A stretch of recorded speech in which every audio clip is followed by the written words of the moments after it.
Bismillahirrahmanirrahim. Bonjour chers collègues, on continue toujours notre cours d'hypercorticisme.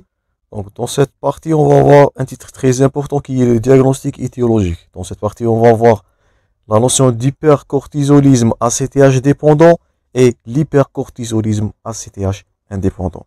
Pour les gens qui sont nouveaux, vous allez retrouver tous ces supports dans la description. Un maximum de partage toujours.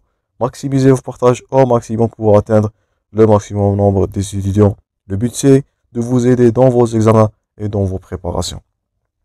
Donc, là, le diagnostic étiologique, il repose sur la biologie et l'imagerie. Maintenant, on va introduire la notion de l'imagerie, surtout devant un adénome.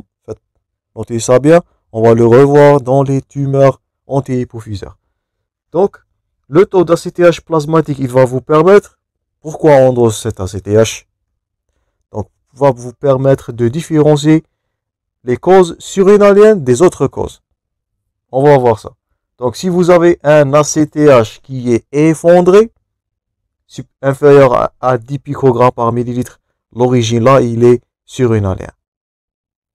Et on dira qu'il s'agit d'un trouble ou bien d'un hypercorticisme qui est ACTH indépendant. Donc, ACTH effondré, origine de la surrénale par le rétrocontrôle toujours. Ça nous fait rappel à la physiologie des axes hypothalamo-hypophysaire. Toujours, il s'agit d'un feedback négatif, soit sur l'axe thyréotrope, gonadotrope. Vous avez vu ça dans votre pratique, dans vos études. Donc, il s'agit d'un rétrocontrôle. L'origine, là, il est surrénalien. Donc, c'est ACTH indépendant. L'inverse, si on a un taux d'ACTH qui est supérieur à 20 picogrammes par millilitre, l'origine, là, il est hypophysaire ou bien ectopique. En dehors, on va voir ça. Les localisations ectopiques, le syndrome paranéoplasique, on va voir ça. Donc, il s'agit là d'un ACTH, d'un syndrome ou bien d'un hypercorticisme ACTH dépendant. Donc, ACTH indépendant. Donc, origine surrénalienne avec un ACTH effondré, il n'a pas besoin de ce taux d'ACTH, ce syndrome. Par contre, une origine qui est hypophysaire ou bien ectopique, ACTH dépendant bien sûr, et le taux de d'hormone d'ACTH, il est très important.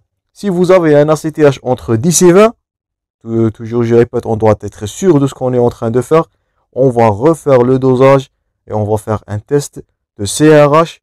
S'il s'agit d'un test de CRH inférieur à 15 picogrammes par millilitre, donc c'est un ACTH indépendant. Je répète, ACTH douteux entre 10 et 20. Refaire votre test, puis refaire votre test, doser le CRH, cortisol releasing hormone, l'origine hypothalamique. Si ce dernier est inférieur à 15, c'est ACTH indépendant.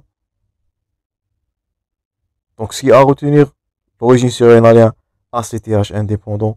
L'origine hypophysaire ou ectopique, c'est ACTH dépendant. Dans cette partie, on va détailler les étiologies et deux variétés concernant cet hypercorticisme. On commence premièrement par l'hypercortisolisme ACTH dépendant. Je vous invite toujours à prendre note. Donc, c'est un syndrome ou bien c'est le plus fréquemment retrouvé. Il représente 80% des cas de ce syndrome. Donc là, les surrénales, ils sont stimulés par la sécrétion excessive inappropriée d'ACTH. Je répète, hypercortisolisme ACTH dépendant, c'est le plus fréquent. Il dépend de l'ACTH, donc les glandes surrénales stimulées par cette dernière. Dans environ 80 à 85% des cas, faites attention, l'ACTH, il est d'origine O.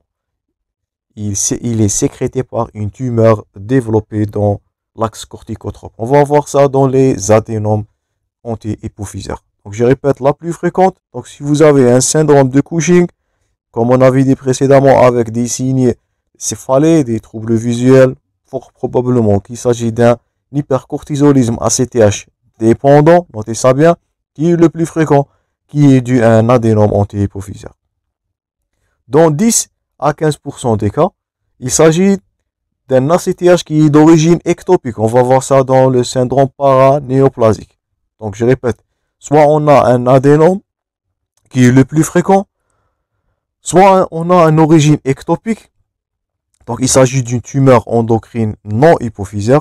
Elle va sécréter cette ACTH. Et elle est responsable, on associe ce terme-là, un syndrome de Cushing qui est paranéoplasique. Ectopique, paranéoplasique. Ça, c'est la terminologie qui est utilisée. Donc, on va commencer premièrement par l'origine hypophysaire. Et là, on va introduire, donc là, c'est le rétrocontrôle négatif. Toujours l'absence de rétrocontrôle négatif. L'origine, là, il est anti-hypophysaire avec un taux d'ACTH qui est bien sûr élevé. J'espère que vous allez garder cet aspect physio ou bien physiopathologique en tête. Pour les étiologies, la première étiologie, donc c'est la maladie de Cushing. On avait parlé de ça. Maladie de Cushing, donc c'est un adénome. Par contre, un syndrome de Cushing, notre intitulé aujourd'hui, donc c'est l'ensemble des symptomatologies et des signes cliniques, biologiques, radiologiques que nous sommes en train de traiter. Donc si on a l'origine hypophysaire, donc il s'agit d'une maladie de Cushing et pas d'un syndrome, faites attention. Donc il existe quoi? Dans cette dernière, c'est la forme bien sûr la plus fréquente. Elle a le nom du maladie de Cushing. Il existe presque toujours dans 90% des cas un, notez-vous bien, micro-adénome. Micro et pas micro, je répète. Un micro-adénome, bien sûr corticotrope, anti-hypophysaire. Plus rarement, on pourra avoir un macro-adénome. Donc je répète, maladie de Cushing, si on vous pose, c'est quoi la définition de cette dernière? C'est une tumeur anti-hypophysaire. C'est un micro-adénome le plus souvent corticotrope hypophysaire, mais pourra être rarement un macro-adénome. Ce dernier, il est l'origine de la sécrétion de cet ACTH. Et ce dernier, il est responsable de ce syndrome de Cushing.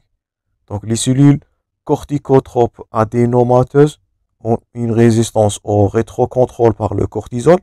C'est pour cela, je répète, c'est ACTH dépendant. Cette dernière, donc la quantité nécessaire pour freiner cette sécrétion d'ACTH est supérieure à la normale. Et là, on va voir le recours au test fort à la dexaméthasone. Donc, j'espère que vous êtes en train de noter l'enchaînement des parties et l'enchaînement du cours. Je répète, maladie de Cushing, un adénome, micro-adénome le plus souvent, qui n'est pas sensible au rétrocontrôle. Suivez bien les termes qu'on est en train de baser sur. Et la quantité nécessaire pour freiner cet adénome, elle serait supérieure à la normale. Donc, c'est un hypercortisolisme permanent. Et il va s'installer donc. Toutefois, l'administration de fortes doses de corticoïdes, c'est le test fort à la dexaméthasone, elle est capable de freiner cette sécrétion excessive et donc du cortisol endogène. Donc si vous avez à l'imagerie un micro-adénome avec un test de freinage fort qui est positif, donc là, il s'agit peut-être, donc fort probablement de la maladie de Cushing. Donc pour la biologie, vous allez noter un taux d'ACTH modérément élevé, voire normal. Ce qui est inapproprié. Donc normalement, c'est le rétrocontrôle qui doit être présent là. Donc c'est inapproprié. Il est dû à quoi? Il est dû à une sécrétion. Donc comme vous avez vu dans l'interprétation des bilans thyroïdiens, là même, l'absence de rétrocontrôle ou bien ce dernier, lorsqu'elle est inappropriée, il est en faveur d'origine centrale. Là, c'est anti-hypophysaire. Donc, le freinage fort du cortisol, il est positif. Donc, 8 mg pendant 2 jours de dexaméthasone qu'on a vu précédemment, chaque 6 heures pendant 48 heures. Et on va mesurer, bien sûr, le cortisol libre urinaire et le cortisol de base 6 heures après la dernière prise. Les résultats des freinages forts, ils sont positifs. C'est en faveur d'un adénome. Donc, une diminution franche du taux de cortisol, il est noté, d'au moins de 50% par rapport au taux de base. Donc, si vous avez une sécrétion d'ACTH ou une sécrétion de cortisol qui est vraiment freinée par le test de dexaméthasone, c'est un adénome fort probablement qu'il est en train de sécréter cette dernière. Les tests de stimulation de l'ACTH, bien sûr, ils devraient être positifs. Nous sommes en train de développer les syndromes ou bien les origines hypercortisolisme ACTH dépendant. Donc, il est dépendant de l'ACTH. Si on stimule ce dernier, donc vous voyez là, si on freine cet adénome, il va être vraiment freiné. Si on le stimule, bien sûr, par la sécrétion ou bien par l'injection de l'ACTH, ça va être bien sûr positif. Donc, le test à la métoprine, donc là, c'est l'adénome en IRM. Notez-vous bien que c'est l'examen de choix devant ces formes. Donc, l'ACTH, il est vraiment, ou bien il est modérément élevé, voire normal, ce qui doit être normalement bas par le rétrocontrôle. On dit que c'est inapproprié. Donc ça c'est le test au CRH. Et là c'est la métoprine. Donc test au CRH, test au métoprine, l'hypoglycémie insulinique, tout ça ils sont stimulés ou bien les résultats devraient être positifs devant la stimulation de l'ACTH. Les résultats, je répète, si on résume, donc c'est une réponse explosive à l'ACTH et du cortisol lors de la stimulation. Donc si vous avez un syndrome de Cushing qui est très stimulé, vraiment stimulé par l'ACTH, l'origine il est centrale, et on a dans 90%, je répète, des cas, un adénome anti-hypophysaire. Donc, l'imagerie dernièrement, c'est l'imagerie qui va vous permettre de mettre en évidence cet adénome. Donc, par l'imagerie scanner et mieux l'IRM. Donc, l'examen de choix, si on vous pose la question, c'est l'IRM cérébral pour diagnostiquer ou bien pour visualiser ces micro-adénomes. Il s'agit le plus souvent de micro-adénomes. On parlera de micro-adénomes. Ça, on va voir dans les cours prochains, dans les tumeurs anti-hypophysaires, s'il s'agit d'une taille qui est inférieure à 10 mm. Inférieure à 10 micro, supérieure à ça, macro. Et bien sûr, dans 90% des cas, mais pas seulement micro-adénome, pourra être un macro-adénome. Mais le plus souvent à noter, c'est un micro-adénome. Donc, l'hypercortisolisme ACTH dépendant, l'origine hypophysaire, maladie de Cushing. Vous avez un syndrome qui est explosif, notez-vous bien tous ces termes à la CTH et au cortisol par la stimulation. Test de freinage fortement positif, c'est la maladie de Cushing, c'est le micro-adénome à confirmer par l'imagerie. Donc ça, c'est le premier cas. Passons deuxièmement au deuxième cas, s'il s'agit d'une localisation ectopique, je répète, donc sécrétion ectopique de la CTH en dehors de l'antihypophyse, on associe la nomenclature, notez-vous bien, c'est le Cushing paranéoplasique. Donc, origine hypophysaire, je répète toujours, maladie de Cushing. C'est primordial de poser le diagnostic. Sécrétion ectopique, une localisation ectopique, c'est le Cushing, syndrome de Cushing paranéoplasique. C'est une tumeur de petites cellules, soit du poumon, si on vous pose la question, soit du pancréas, endocrine, soit d'origine thymique. Ou bien une tumeur carcinoïde bronchique, voire digestive. Je répète, les tumeurs qui sont susceptibles d'avoir sécrété un ACTH de façon, faites attention, qui est ectopique, en dehors de l'antihypophyse, si on vous pose la question, le tumeur à petites cellules du poumon, qui est de très grave pronostic, on avait abordé ça dans la pneumologie, vous pouvez consulter les tumeurs à tout moment, tumeur pancréatique, endocrine, tumeur thymique, thymome, tumeurs carcinoïdes bronchiques, toujours en pneumologie, voire les tumeurs digestives, sont susceptibles à sécréter l'ACTH. Souvent en très grande quantité. Et là, c'est un peu difficile par rapport à la maladie de Cushing. Donc la maladie de Cushing, c'était très facile de poser le diagnostic. Donc, là, cette sécrétion ectopique, la CTH, elle pose 3 problèmes que vous êtes censé de citer. Je vous invite à noter ces 3 lignes. Donc, premièrement, le diagnostic différentiel avec la maladie de Cushing, c'est difficile. Donc, on ne sait pas qu'il s'agit vraiment d'une localisation anti-hypophysaire ou bien c'est une tumeur de localisation ectopique. Ça serait difficile de localiser l'origine. Le diagnostic topographique, donc, ce sont des tumeurs neuroépithéliales qui sont bien différenciées.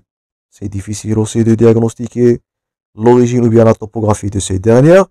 Et la thérapeutique aussi, ce sont vraiment des tumeurs agressives qui sont indifférenciées. On avait déjà cité le tumeur, les cancers à petites cellules, qui est le plus mauvais pronostic qu'on a déjà vu dans la pneumologie. Donc, si vous avez une maladie de Cushing, c'est très facile de poser ce diagnostic. Donc, c'est pas trop ambigu.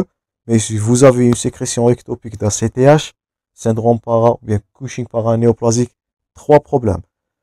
Diagnostic différentiel avec la maladie de Cushing, diagnostic topographique et la thérapeutique, ce sont des tumeurs vraiment agressives.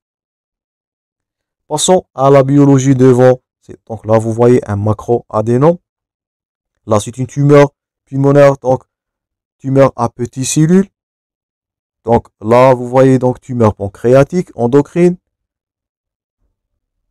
Donc là, vous voyez un thymome ou bien carcinome thymique qui est de mauvais pronostic. Là, c'est la même. Là aussi, carcinome thymique. Et là, vous voyez les tumeurs carcinoïde bronchique et digestif sur coupe ou bien histologique anatomopathologique, qui est de mauvais pronostic malheureusement. Donc dans la biologie devant ces syndromes, donc qu'est-ce que vous allez noter? Un taux d'ACTH qui est souvent très élevé, donc qui est responsable à la mélanodermie, j'espère que vous vous souvenez de ça. Donc mélanodermie, syndrome de Cushing paranéoplasique, tumeur ectopique qui est en train de sécréter cet ACTH. Vous pouvez revenir à tout moment à la partie clinique pour plus d'informations. Il s'agit d'une hypocalémie, d'un alcalose métabolique qui est très évocatrice. Donc si vous avez l'hypocalémie, ça c'est une astuce pour vous, vous allez penser à une origine paranéoplasique. Par contre, ces tumeurs-là ectopiques, l'absence de freinage. Donc test de freinage fort à la dexaméthasone qui est négatif. Ça va vous permettre de poser le diagnostic. Donc classiquement, cette production d'ACTH, elle n'est pas freinée à forte dose de dexaméthasone. Mais malheureusement aussi, il s'agit de certaines tumeurs. Donc vous voyez, c'est un peu difficile. Certaines tumeurs, surtout les tumeurs carcinoïdes bronchiques, donc ils possèdent des récepteurs, donc tumeurs carcinoïdes, ils possèdent des récepteurs aux glucocorticoïdes qui peuvent être freinés. Ou, bien sûr, ça va nous faire encore et encore le diagnostic plus difficile. Donc ça c'est, on avait parlé de ça. Donc il s'agit premièrement de difficulté d'avoir le diagnostic différentiel avec le syndrome de Cushing. Donc dans certains des cas, le test de freinage va vous aider, mais en cas de tumeur carcinoïde bronchique, que vous voyez à droite dans l'illustration, ça serait difficile. Cette dernière peut être aussi bien freinée avec de la dexaméthasone. L'absence de la réponse à la stimulation de la métoprine, CRH et de l'hypoglycémie. Donc ils sont inversés. Mais je répète, c'est du diagnostic différentiel qui est difficile. Le diagnostic topographique encore. Donc ce sont des tumeurs neuroépithéliales bien différenciées. Et la thérapeutique serait encore et encore difficile. Donc à un stade avancé malheureusement. L'imagerie, elle va vous mettre en évidence la tumeur responsable. Là, vous avez une tumeur carcinome pulmonaire. D'autres localisations, comme vous avez vu donc, précédemment, les localisations pancréatiques. Ça va, mais pas toujours évident. Donc c'est la deuxième ambiguïté. Pas toujours on va mettre en évidence la localisation de cette tumeur ectopique qui est en train de sécréter de la CTH. Donc il vaut mieux avoir une maladie de Cushing. C'est très facile. Une IRM cérébrale va vous permettre de localiser la micro voire macroadénome au niveau de la tige pituitaire. Par contre, le deuxième cas, donc là si vous avez un syndrome de Cushing paranéoplasique, j'insiste, 3 difficultés, diagnostic différentiel, diagnostic topographique, on ne va pas toujours mettre en évidence la tumeur, et le traitement, ce sont des tumeurs vraiment agressives. Donc ça c'est tout pour les tumeurs ou bien le syndrome d'hypercortisolisme ACTH dépendant. On va voir dans la prochaine partie l'hypercortisolisme dit ACTH indépendant avant d'entamer la partie thérapeutique et diagnostique. Toujours du bon courage dans vos préparations, chers collègues. Merci pour votre attention toujours et à la prochaine.